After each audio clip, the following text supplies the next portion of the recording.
पूरा परिवार आपका स्वस्थ रहे। हम अपनी मीटिंग स्टार्ट करने से पहले सब लोग भगवान से प्रार्थना करें कि जो लोग हम लोगों को बचाने की मुहिम में लगे हुए हैं, डॉक्टर्स, नर्सिस, पुलिस पर्सन्स, सफाई कर्मचारी और भी बहुत सारे लोग लगे हुए हैं। और मैं तो कहूँगा कि प्रशासन के लोग भी, जैसे हम महेंद्रगढ़ की बात करें, रेवाड़ी की बात करें तो एसडीएम साहब, डीसी साहब, सब लोग लगे हुए हैं। हम सब लोग भगवान से प्रार्थना करें कि उन लोगों को भी भगवान स्वस्थ रखे और उनके परिवार को ताकत दे, जिससे कि वो लोग अपने घर पे बड़े अच्छे से रह सके और उनके बच्चे देश के लिए काम करें और बड़ा अच्छा सा नाम कमाएं। अपनी जिम्मेदारी, अपनी भागीदारी बड़ी अच्छी सी निभा रहे हैं वो लोग। और हम सचमुच में सारे लोग प्रार्थना करें कि भगवान उनको खुश रखे, उनको स्वस्थ रखे। अगर वो लोग स्वस्थ हैं तो हम लोग स्वस्थ हैं। अपनी जान जोखिम में डाल के ना हम सबको बचाने के ऊपर लगे हुए हैं। हमारा फर्ज बनता है कि हम लोग जरूर परमपिता परमेश्वर से प्रार्थना करें। आज आप लोग बड़े लकी कि आपके सामने आपके सीनियर्स आ रहे हैं। उनके व्यूज में आप लोगों के साथ साझा करूंगा। उनसे जरूर सीखिए आप लोग किस तरीके से वो लोग सफल हुए। आपके सामने सबसे पहले मैं चाहूंगा कि निशिता बच्ची अगर मेरी आवाज सुन रही हो तो अपना वीडियो ऑन करे और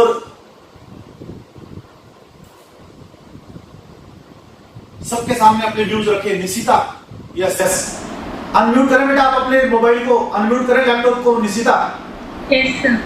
निशिता, आपका बहुत बहुत स्वागत है। बड़े दिनों के बाद आपसे मिलने का मौका मिल रहा है। कैसा महसूस कर रहे हैं आप? नमस्ते सर, गुड आफ्टरनून एवरीवन। मुझे हमेशा ही बहुत अच्छा लगता है जब आप लोगों से बात होती है, चाहे कितनी टाइम बाद हो। अच्छा, आप एक बड़े कॉन्फिडेंट, एक बड़े इंटेलिजेंट, बड़े लेबोरियस बच्चे रहे हैं। आपके पापा ने हमेशा एक बात बोली है कि मेरी बच्ची सबसे बेस्ट। और मेरे को वो सेंटेंस आज तक भी याद है कि भाई साहब का जो कॉन्फिडेंस, आपके पापा का जो कॉन्फिडेंस है वो आपके चेहरे पर दिखाई देता था मेरे को।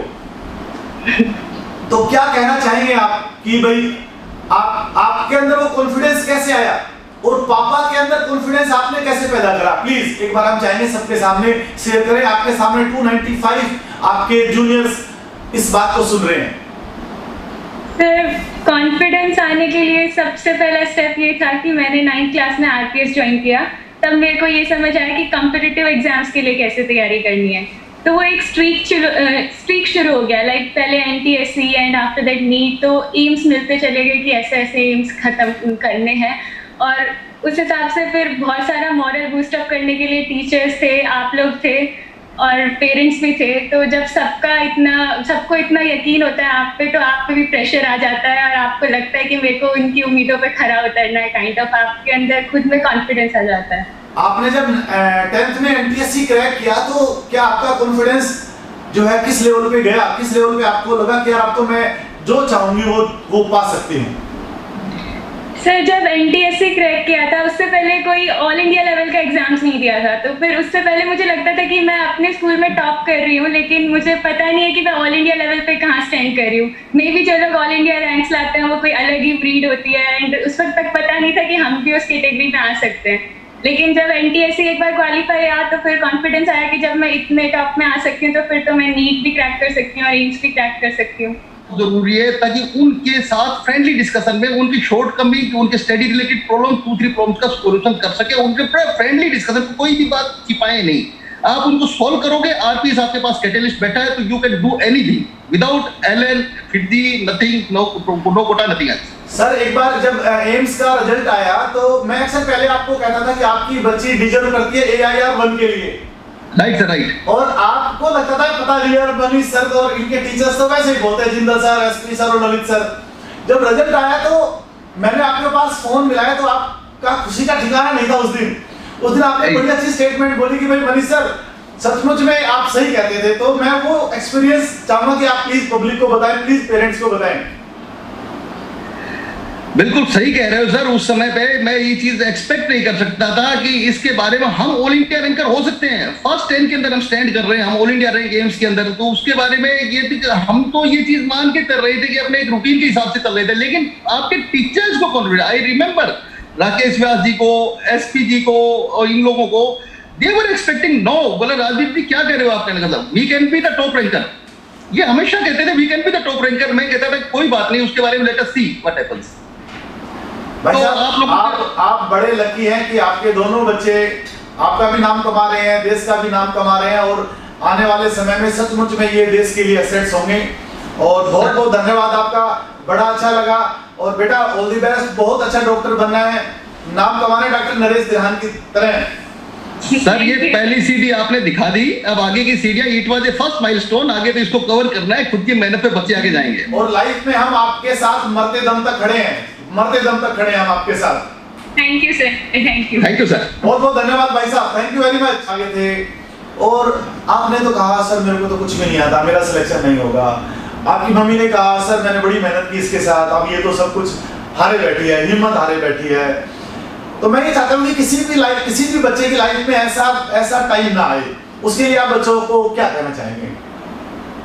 सर यही कहना चाहूंगी, खुद पे विश्वास रखो। और एक बात होती है कि हर किसी बच्चे के लाइफ में फेज आता है, मतलब कितने भी सीनियर से पता कर लो या फिर किसी से भी पूछ रहे हैं तो सभी बोलते हैं कि लास्ट में यही स्टेज होती है। तो दो टाइप के बच्चे होते हैं, एक तो वो जो इससे स्मूथली निकल जाते हैं तो उनका हो जाएगा, और अगर हिम्मत हार के बैठ जाओगे ना तो ये जो क्रूशियल टाइम है इसे लॉस कर दोगे और फिर ये कभी वापस नहीं आएगा, रिग्रेट ही होगा इससे। मैंने अंकित भैया से बात की थी लास्ट में, तो उन्होंने भी बहुत मोटिवेट किया। तब जाके लगा कि जब मेरे सीनियर कर सकते थे इस टाइम को, उन्होंने भी ऐसे पास किया तो शायद मेरा भी हो जाएगा। अंकित भी आपकी आवाज सुन रहा है, अभी अंकित भी आएगा आपके बाद ना। अच्छा, जब रिजल्ट आया तो मैंने आपके पास फोन मिलाया, मेरे साथ सारे अखबार वाले थे, मैंने माइक के ऊपर स्पीकर डाल दिया, स्पीकर के ऊपर मोबाइल डाल दिया। तो मैंने पूछा आपके अंजलि आपके 662 मार्क्स हैं आउट ऑफ 720, अगर मैं ठीक हूं तो बताएं 662 मार्क्स थे ना? Yes sir. 662 मार्क्स थे आपके 720 में से। तो मैंने आपसे पूछा कि भाई आप 720 में से 720 ला सकते थे या नहीं ला सकते थे, तब आपका आंसर क्या था प्लीज बताएं। ला सकते थे सर बिल्कुल, क्योंकि जब वो क्वेश्चन देखे ना वो वही थे जो बहुत आसानी से हो सकते थे।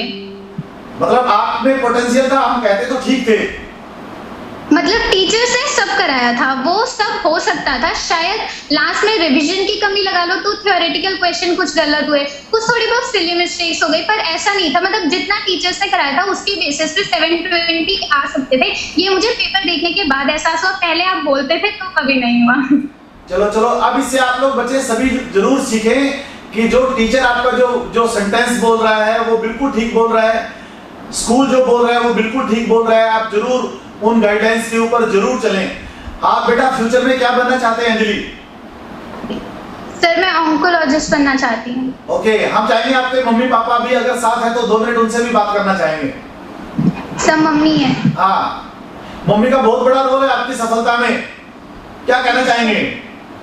नमस्ते सर जी। मैडम नमस्कार। मैडम आज बड़ी खुशी हो रही होगी कि आपके बच्चे ने आपका नाम रोशन किया और इस तरीके से इस मंच पे आके ना और बच्चों के साथ रूबरू हो रही है।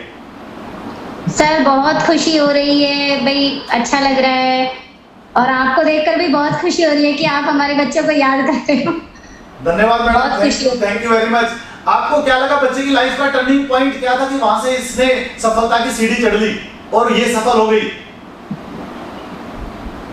आरपीएस ही था सर हमारे लिए तो बहुत ही बड़ी बात। फिर मैंने आरपीएस में करवाया, फिर मैंने पूछा भी कईयों से तो उन्होंने बताया आरपीएस रेवाड़ी बेस्ट है, बहुत अच्छे टीचर्स हैं।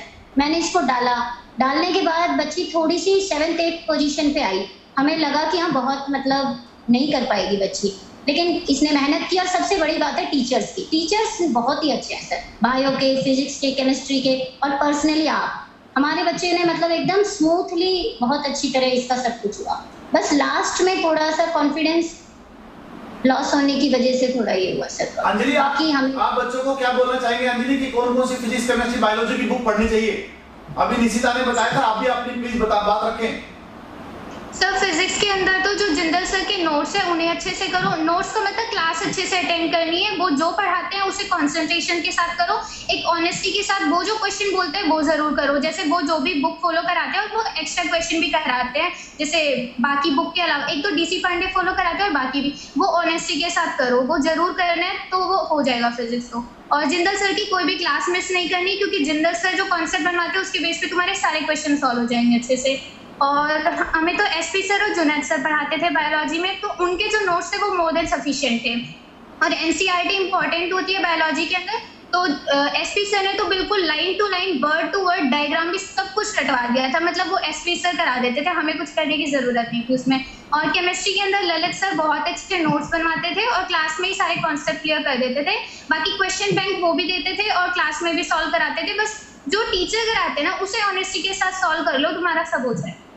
वेरी गुड मैडम, बहुत बहुत धन्यवाद आपका। आप लकी हैं कि आपको इतने अच्छे बच्चे आपके हैं और आपका नाम और देश का नाम रोशन कर रहे हैं। सर आपकी कृपा है, सारा काम आप लोगों ने किया है। सब परमात्मा ने। बहुत सारे मैडम पेरेंट्स देख रहे हैं, आप पेरेंट्स के लिए क्या मैसेज देना चाहेंगे कि अपने बच्चों की परवरिश तालीम कैसे करें, क्योंकि सभी लोग अच्छा करते हैं फिर भी आपकी बच्ची बड़ी सफल हुई है, तो पेरेंट्स के लिए क्या बोलना चाहेंगे कि किस तरीके से बच्चों को और अच्छे से संभाल के रखो? सर एक तो ये है, आप शायद एक मिनट आप शायद हिंदी के, आपका सब्जेक्ट हिंदी है, शायद टीचर है आप? सर मैं प्राइमरी टीचर हूँ, जेबीटी प्राइमरी टीचर है, लेकिन मैं जब आपके घर पे गया था तो आपकी इसके सारी यूनिट्स का नाम पता था आपको, मैं ये समझता हूँ। सर मैं बायो स्टूडेंट थी 12th में। अच्छा, इसको आपको केमिस्ट्री की भी यूनिट्स पता थी आपको कि इसको ये नहीं आता, इसको ये नहीं आता, इसको ये नहीं आता? प्लीज बताएं आप पेरेंट्स के लिए। हाँ सर मुझे सारे इसके पता थे चैप्टर्स, क्योंकि मैं बायो स्टूडेंट थी तो मुझे चैप्टर्स वगैरह का सारा पता था, तो मैं इससे पूछती रहती थी बेटा ये हो गया ये हो गया, तो थोड़ा बहुत सपोर्ट करते थे। पर मेनली मेरा तो यही है पेरेंट्स से, 9th से ही बच्चे को ना ऐसे इंस्टीट्यूट में डालना चाहिए जहाँ कॉम्पिटिटिव एग्जाम्स की तैयारी करवाई जाती है। जैसे आपका आरपीएस है, आरपीएस में बच्चे को एनटीएससी की, केवीपीवाई की, फिर 11th में आते ही मतलब इनकी नीट की तैयारी करवाई, साथ में हो गई और कोचिंग भी साथ, जो मैंने कभी नहीं सोचा था। तो जब हम अपने कॉलेज में अभी पढ़ते हैं ना, तो वहाँ पे जब बच्चे बोलते हैं कि कौन से कोचिंग इंस्टीट्यूट से, तो हम बोलते हैं कि नहीं हम तो सिर्फ स्कूल से, तो वो भी बोलते हैं ऐसा कैसा स्कूल हो गया जो स्कूलिंग भी करा दी और कोचिंग भी करा दी। तो मुझे लगता है आरपीएस जैसा तो कोई भी नहीं होगा इस मामले में। अच्छा, हम तो यही कहना चाहेंगे। आप लोगों को मैडम +1 में ये विचार नहीं आया आपके कि यार मेरे को तो कोटा भेजना चाहिए या दिल्ली भेजना चाहिए या चंडीगढ़ भेजना चाहिए? नहीं सर बिल्कुल भी नहीं आया। 11th 12th में मतलब कोई दिक्कत ही नहीं हुई बच्चे को, एकदम इतना स्मूथली चल रहा था सारा काम। टीचर्स पढ़ाते थे, ये पढ़ती थी और डाउट्स होते थे तो क्लियर होते थे सारे। मतलब कभी ऐसा महसूस ही नहीं हुआ कि हमें वहाँ भेजना चाहिए था बच्चे को। अंजलि, आप भगवान से प्रार्थना करते हैं कि आप बहुत सक्सेस हो, आगे भी बड़ा अपना नाम रोशन करें मम्मी पापा का और देश का। और मैडम बहुत बहुत धन्यवाद आपका, फिर दोबारा से धन्यवाद करना चाहेंगे कि आपने हमारी बच्ची को अच्छी सी तालीम दी, अच्छी सी पढ़ाई दी। बहुत बहुत धन्यवाद सर। हम आपको धन्यवाद करते हैं जो इसको इतना बनाया। Thank you madam, thank you.